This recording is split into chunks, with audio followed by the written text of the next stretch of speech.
Hey everyone, Golden Ninja 3000 here again. Today I'm reviewing one of my favorite Jurassic World Dominion sets, 76947 Quetzalcoatlus Plane Ambush.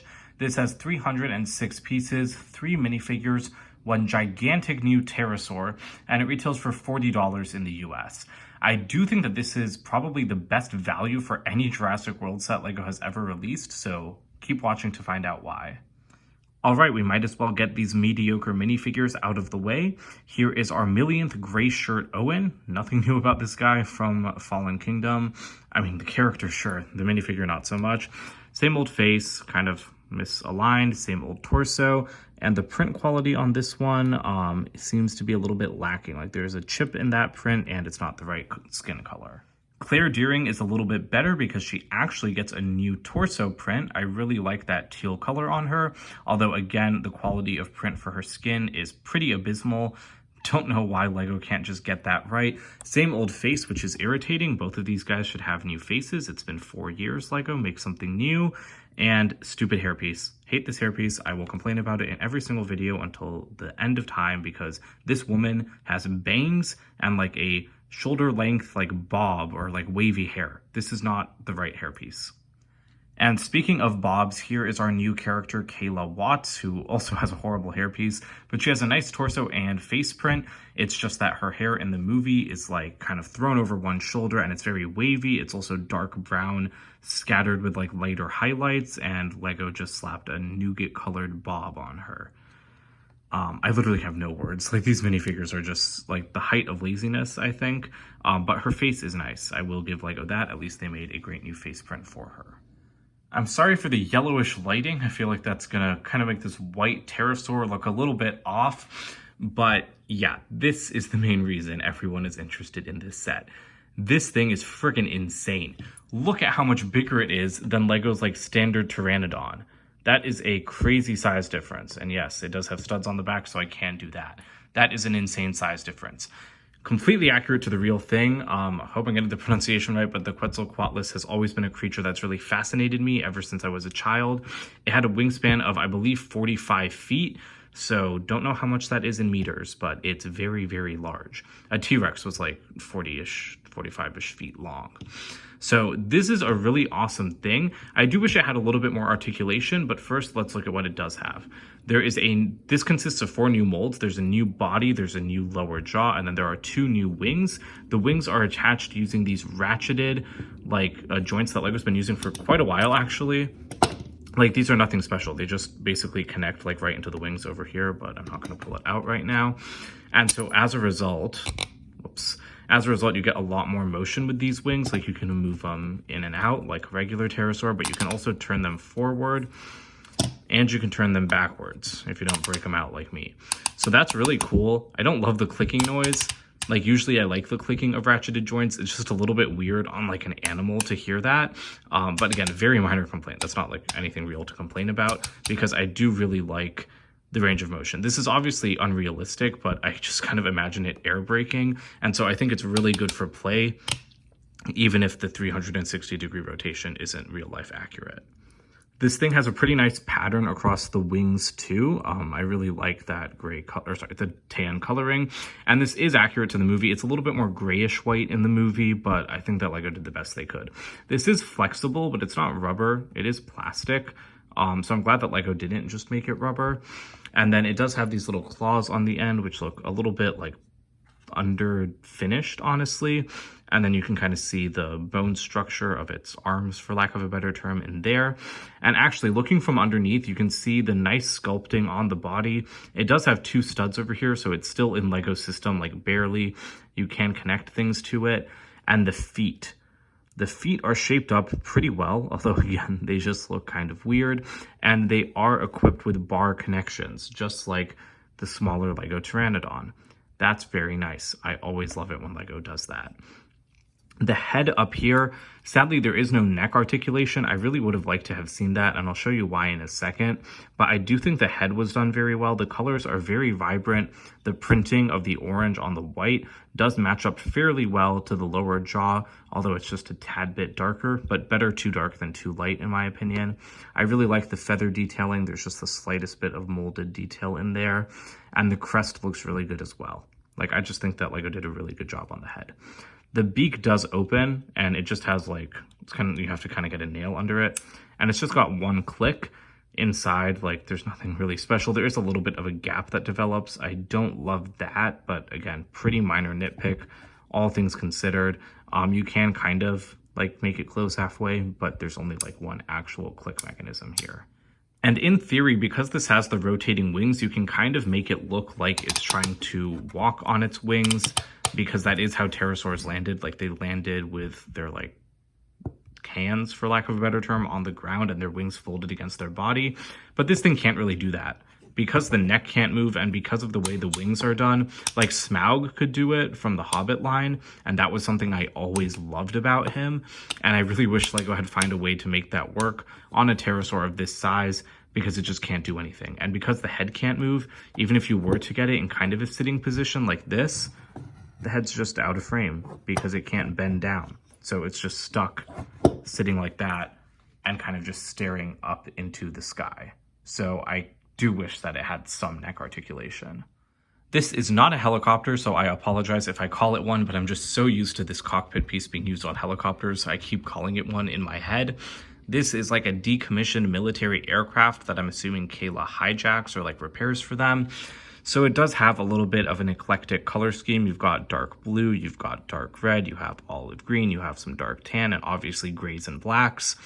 That's okay, because this thing is supposed to be kind of a mess.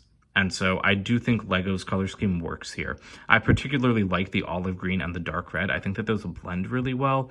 The dark blue is maybe a bit of an unnecessary color since it's only really present on the propellers. But again, it's not something that's like terrible about it, and it's in keeping with the theme of this plane. I'm also sorry if you see any pieces that aren't fully pushed in. I promise I know how to push my LEGO pieces together, but I did drop this just before filming the review, so I might have missed a couple of areas where things needed to be pushed again. We might as well get into the main play feature of the set, which has to do with these propellers. As we saw in the trailer, the Quetzalcoatlus attacks this plane and seems to send it down. So in the set, you can take it and you can make it break the engines off. That works pretty well. I do wish that there was like a button or something to push, but like I just showed, if you stab the thing at the propellers, they'll fall off pretty easily. And I like that because it gets them out of the way easily for me to show you the detail on the side of the plane. Over here, it says a Midnight Oiler, I think.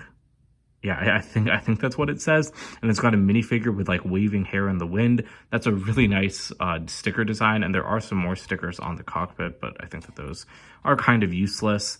There's a mirrored version on that one. And then there's also 3087 on this wing, or sorry, 3807. I don't know if that's a reference or if it's actually something that's in the movie. On the underside, you can also easily pop out the landing gear if you want a little bit more destruction, but they do stay in place pretty well when you don't want them. And then you'll notice that there is this thing here, like this riot shield piece from Star Wars. You could actually clip the Quetzalcoatlus, sorry, wrong way, to this, and then you could kind of make it pretend like it's flying away with the plane or it's trying to bring it down.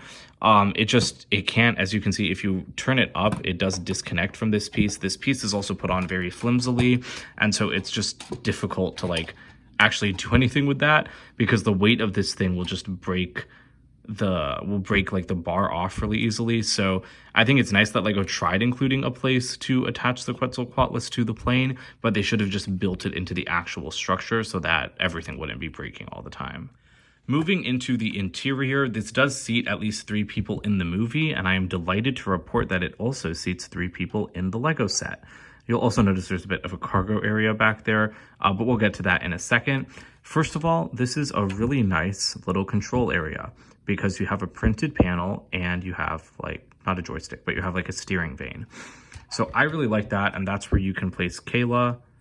Just sit her right down in there. And then you might be wondering, oh, like how do you put Owen and Claire back there? And actually, I should have sat them down before Kayla, but they just sit facing each other. I was trying to cram them in, like sitting next to each other for the longest time because that's how they sit in the movie.